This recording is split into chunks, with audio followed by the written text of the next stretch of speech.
Oi pessoal, aqui é a Ju do Nuvem Literária e no vídeo de hoje nós vamos conversar sem spoilers sobre O Conde de Monte Cristo, do Alexandre Dumas. Quem acompanha o canal sabe que rolou diário de leitura deste livro, rolou projeto de leitura conjunta junto com a Rene do Palavras Radioativas. Vou deixar aqui nos cards o link pra playlist do diário de leitura com todos os vídeos, pra quem quiser ler esse livro aqui com companhia, né, e não tiver lido ainda, se quiser, acessa lá a playlist, assiste todos os vídeos. Gente, essa foi uma jornada, preciso dizer pra vocês, acho que foram uns 2 meses, né, lendo este pequeno calhamaço. Eu li aqui no Kindle, né, então assim, tá safo, mas na verdade ele tem aí aproximadamente 1.300 e poucas páginas. Essa edição que eu li é a edição comentada da Zahar, tem a edição de bolso também, mas eu escolhi essa comentada pra justamente ter alguns comentários, notas de rodapé e tal, que eu acho bem bacana. Mas eu optei também por ler aqui no Kindle pelo fato do livro ser muito grosso e um pouco difícil de carregar e tal. Então acho que aqui no Kindle, inclusive, eu sinto que eu leio um pouco mais rápido, é mais fácil de manusear, de segurar, enfim, de achar posições pra leitura. Então foi uma leitura, no fim das contas, muito agradável e muito se deve não apenas ao Kindle, né, mas à escrita do autor. O autor Alexandre Dumas, ou Alexandre Dumas, é francês e publicou esse livro entre 1844 e 1846, então foram uns 2 anos aí, publicando, na verdade, esse livro em partes, em folhetim, num jornal. Então, na realidade, ele liberava aí, assim, os capítulos mesmo no jornal, assim como a gente tem hoje em dia as novelas, né? O autor, ele foi pioneiro, na verdade, nesse quesito, nessa coisa de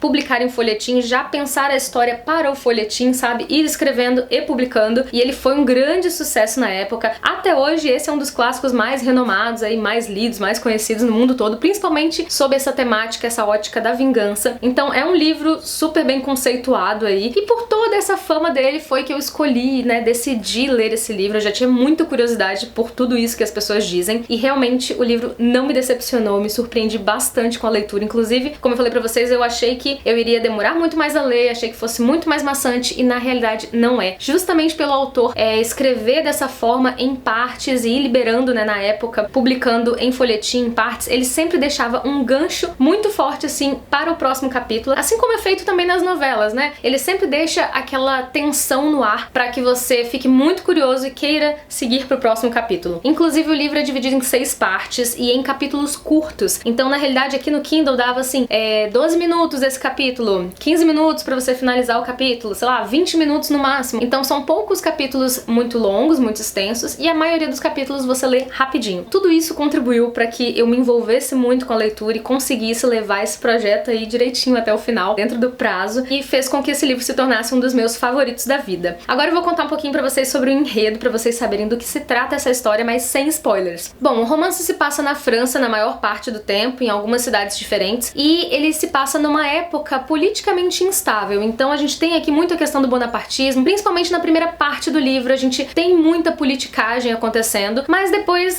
a história foca mais mesmo nos personagens, na história do protagonista. Este protagonista é um dos mais bem construídos que eu já li a respeito nessa vida. Sério, gente, o Edmond Dantes é um protagonista que cresce muito na história, que muda muito e que tem uma personalidade muito marcante e que realmente faz com que o leitor se empolgue, queira saber mais, queira ler mais a respeito. Então esse protagonista, na verdade, começa sendo um marinheiro, ele tem lá pros seus 19, 20 anos, e ele é um marinheiro muito habilidoso, muito querido ali entre a tripulação, tanto é que ele está prestes a ser promovido pelo seu patrão, o dono da embarcação. Porém, por ser essa pessoa carismática, essa pessoa habilidosa, enfim, ele acaba gerando ali um pouco de inveja em algumas pessoas. Não apenas nessa área profissional, né? Na vida pessoal dele, ele também é uma pessoa muito benquista, ele inclusive tá apaixonado pela Mercedes, ele tá prestes a se casar com ela, que é o grande amor da vida dele. Então, basicamente, tá tudo dando certo na vida dele. Porém, como eu falei pra vocês, algumas pessoas invejam todo esse sucesso na vida do Edmond Dantes. E o que acontece é que essas pessoas, né, 4 pra ser bem específica, acabam bolando ali um plano pra destruir o Edmond Dantes, pra tirar tudo que ele tem. O amor da vida dele, a carreira dele, basicamente tudo, até a liberdade dele. E essas 4 pessoas são o Danglars, que é um companheiro de trabalho dele, porém que almeja esse cargo também e que acha que de repente ele deveria ser promovido no lugar do Edmond. A outra pessoa é o Fernand, que é primo da Mercedes e é apaixonado por ela, mas ela não dá a mínima pra ele. Porém, ainda assim, ele acaba se envolvendo nesse plano aí pra destruir o Edmond Dantes e abrir caminho pra que ele fique com a Mercedes, né? Tem o Caderousse, que é um vizinho ali do pai do Edmond Dantes, que inveja um pouco todo esse sucesso do Edmond Dantes também. E a gente tem uma 4ª pessoa que vai aparecer um pouco depois, que é o Villefort, que acaba por um golpe do destino, digamos assim, vendo a sua própria liberdade, a sua própria vida à ameaçada por uma situação que acontece, que eu vou já explicar pra vocês, e por conta disso, em benefício próprio, ele vai tentar também prejudicar o Edmond Dantes. O que acontece é que esses 4 personagens bolam ali um complô para acusar o Edmond Dantes de bonapartismo, que na época era um crime assim muito grave. Então ele acaba sendo preso através de uma denúncia anônima de que ele teria uma carta ali, que teria conteúdo bonapartista, etc. E lendo a história vocês vão entender um pouco mais sobre isso, não vou entrar em detalhes. Mas ele acaba então sendo preso sem nem entender muito o que estava acontecendo, o porquê dele estar sendo preso. Ele é preso justo no dia do casamento dele. Então assim, ele estava morrendo de felicidade, estava se sentindo no topo do mundo, e aí a casa cai e ele acaba perdendo tudo, tanto a liberdade, quanto o amor da vida dele, quanto a profissão, né, a carreira que estava ali começando a deslanchar. Então tudo isso acontece com ele bem jovem. E aí ele é preso por muitos anos num lugar assim bem confinado mesmo, um lugar terrível, que é o Castelo de If, e lá ele fica abandonado então por todos, né, ninguém nem sabe muito bem o que aconteceu com ele, nem o pai dele, nem a Mercedes, que tem esperança, né, de que ele vá sair da prisão e de que isso tudo seja um engano, mas o que acontece é que ele acaba passando mesmo anos, assim, em torno de 14 anos preso. E o desespero começa, né, a brotar no coração do Edmond Dantes, e ele nem entende muito o que aconteceu, como eu falei pra vocês, ele não sabe. Nós, leitores, acompanhando aqui a história, a gente sabe tudo o que aconteceu, mas ele nem desconfia. E lá, então, nesse Castelo de If, onde ele tá preso, ele vai conhecer um abade, que é o Abade Faria, que vai ser a pessoa responsável por, de fato, torná-lo Conde de Monte Cristo. Isso não é spoiler, tá, gente? Calma. Ele vai conhecer esse abade, e ali eles vão ter uma relação, assim, meio que de mentor pra aluno,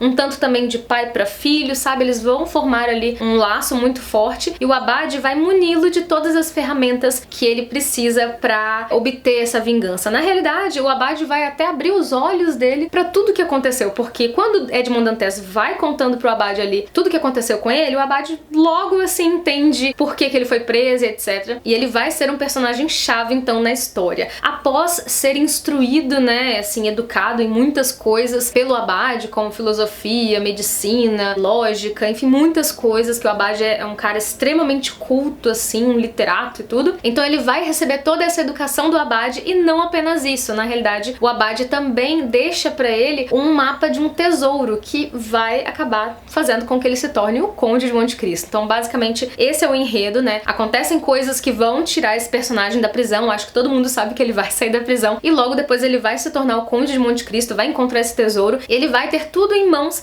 pra arquitetar o seu plano de vingança contra essas pessoas que tanto lhe fizeram mal, né? Ele vai então atrás de justiça, ele vai se colocar na posição de providência mesmo, né, de Deus, como se ele fosse um instrumento de Deus na Terra para punir aquelas pessoas. Então é muito interessante acompanhar, né? Logo depois disso, isso tudo é muito rápido, tá, gente? É bem no começo do livro. E aí, depois é que de fato a gente vai acompanhar ele indo a Paris depois de anos, e já com toda essa instrução, com toda essa bagagem e com o seu plano todo arquitetado. Então a gente vai ver ele movimentando, assim, sabe? Todas as situações ali, manipulando todo mundo pra chegar nos seus objetivos, que quando a gente vai lendo, a gente mesmo não acredita que ele conseguiu pensar em tudo isso, sabe? Ele conhece as fraquezas de cada uma dessas pessoas, ele sabe como tá a vida de cada uma dessas pessoas, ele conhece os erros do passado dessas pessoas, então ele vai jogar tudo isso contra elas, sabe? Ele vai conseguir manipular toda a situação ali de uma forma inacreditável, assim. O livro é muito inteligente, a escrita do autor é muito gostosa, tem toda essa tensão, todo esse dramalhão, assim, uma espécie de novelão mesmo, mas ao mesmo tempo também muito bem humorada, sabe? Tem vários pontos aqui, várias partes que você dá risada até, que você acha engraçado. A leitura é muito gostosa. Eu espero muito que vocês tenham ficado curiosos em ler esse livro, porque vale muito a pena a leitura, assim, apesar de às vezes as pessoas ficarem com muito medo por ser um livro muito grande. Não fiquem com esse receio, vai passar voando, com certeza vocês vão conseguir se envolver com a história, com toda a história do Edmond Dantes, com a história dos outros personagens também, né? Então, assim, indico muito pra vocês, de olhos fechados, já se tornou um dos favoritos da vida, então indico muito pra vocês o Conde de Monte Cristo. Leiam sem medo